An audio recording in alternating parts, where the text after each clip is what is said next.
if you're not careful, if you're not a steward, if you're not guarding your attention, then it's going to be taken from you. It's going to be robbed of you. And this is your life-giving essence, this attention. This is what you have control over. Nobody can take this actually from you. You know, you might have a higher rent to pay. Your boss might say, oh, you know, you can't work here anymore, or whatever. Your girlfriend might break up with you. You know, all these things can happen.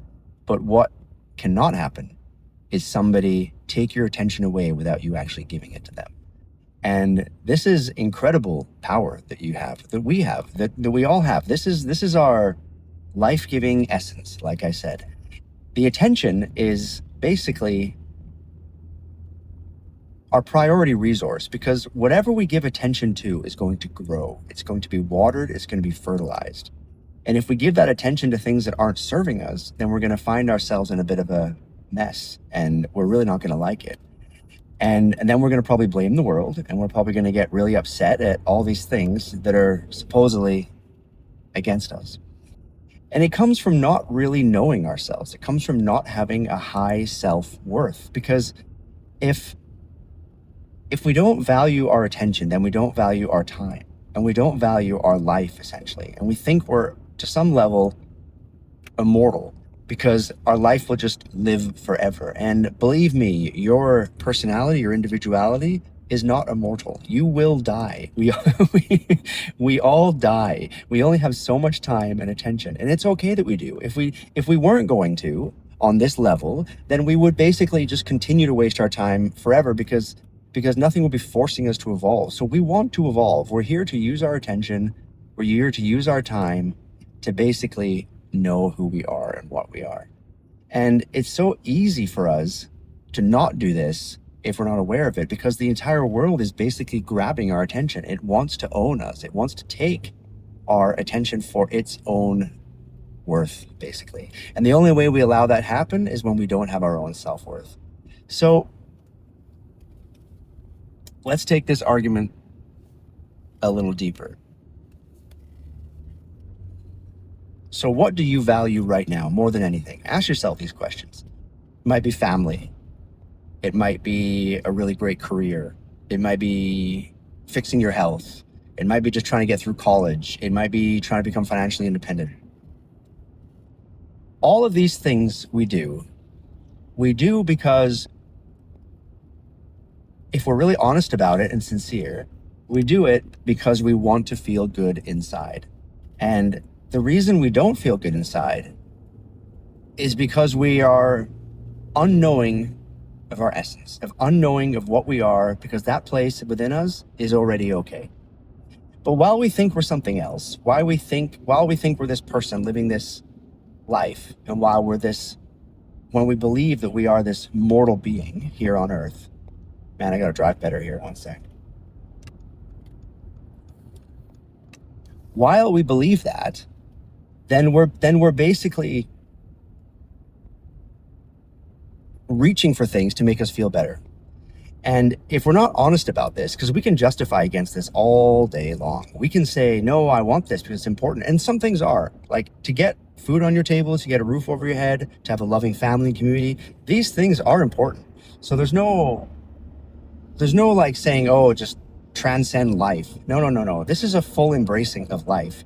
But we do this through understanding the capacity and of our attention, and that it's our priority. Because whatever we give attention to, whether it's our family or whether our career, whatever, those things are going to grow. So just make sure you know that what it is you want to grow, because whatever your attention goes on, it's going to grow. And this can be your health, this can be negative things, this can be hatred, this can be whatever. You're basically fertilizing your experience with your attention. So understand that relationship, and then decide, where is it that your attention wants to go? What is your priority here? For me, this priority is inner evolution. And inner evolution can mean different things.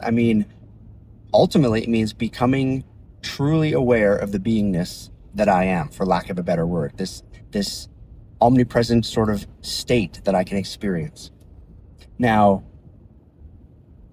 on a human level, on Chris, sure, Chris matters to me. I like Chris a lot. I want him to do well too. So I put attention on things that are also going to nurture his life and nurture my experience and better my situation. So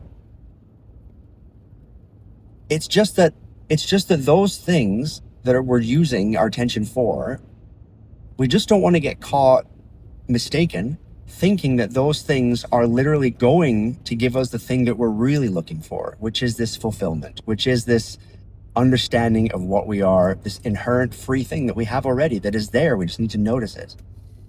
So give attention to this, at least some of your attention. This is my, I hate to say it, advice, but I'll give advice on one thing. Be present. I mean, I'm not going to give advice on anything else, really, honestly. Not that I would stick by 100%, because life is very nuanced and you can't be black or white about anything. But one thing that is very clear, that is very fundamental, is that your awareness and your attention on the awareness that you are, primarily, are things that you really want to just get to know. Build your relationship with these things.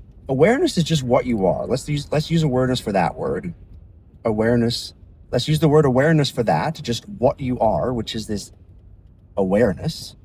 And attention is where you can direct your body, mind, your personality, where it feels like your attention is going. You're a little point of perception. You're this little floating gateway into reality here. So you can move that around, and you can move that onto whatever you want. You read a book. You know, if your tooth aches, all of a sudden you become that toothache because it's so painful. You become what you put your attention on.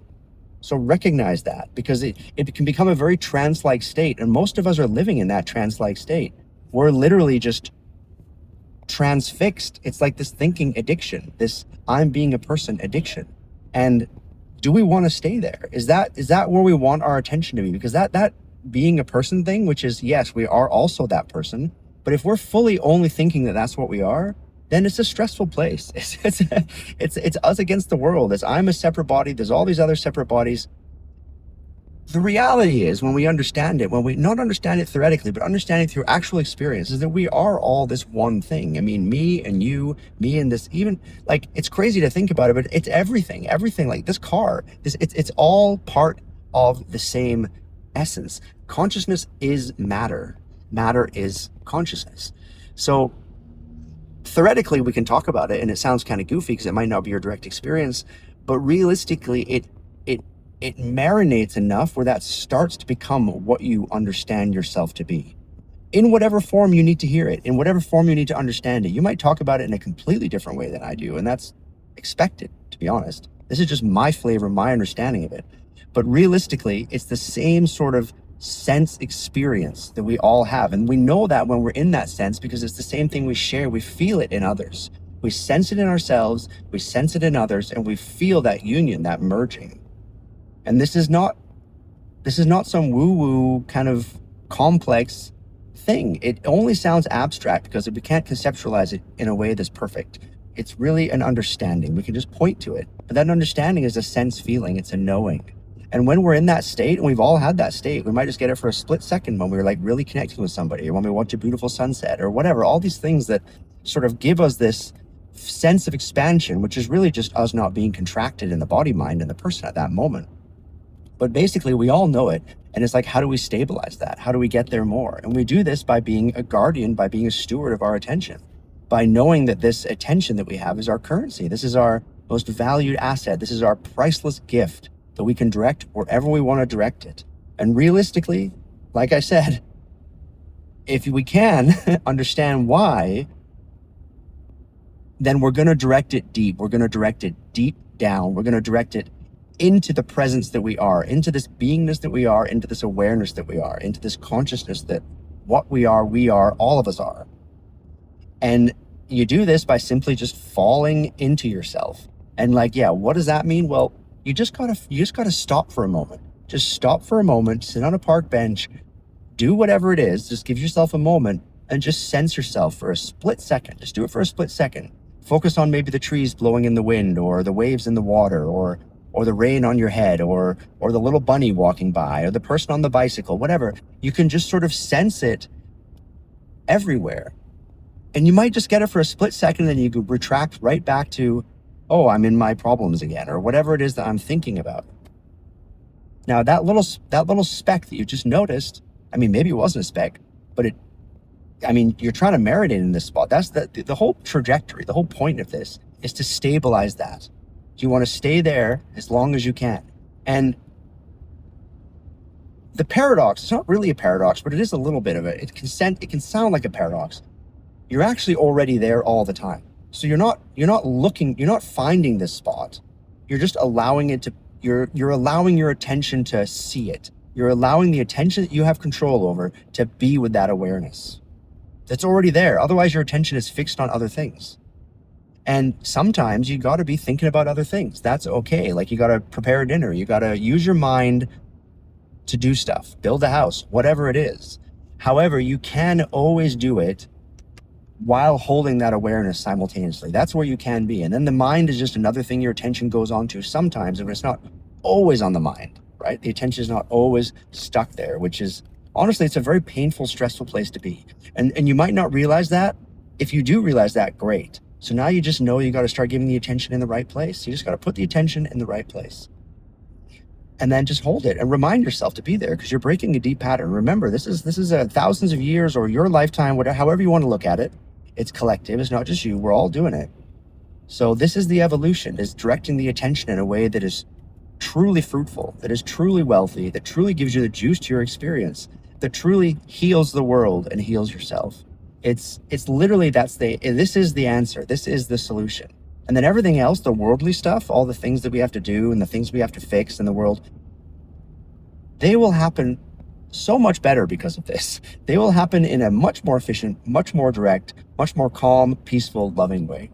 This doesn't take action away. This actually gives action the true, I don't know what the word is, righteousness, or the true goodness that it has the capacity to be.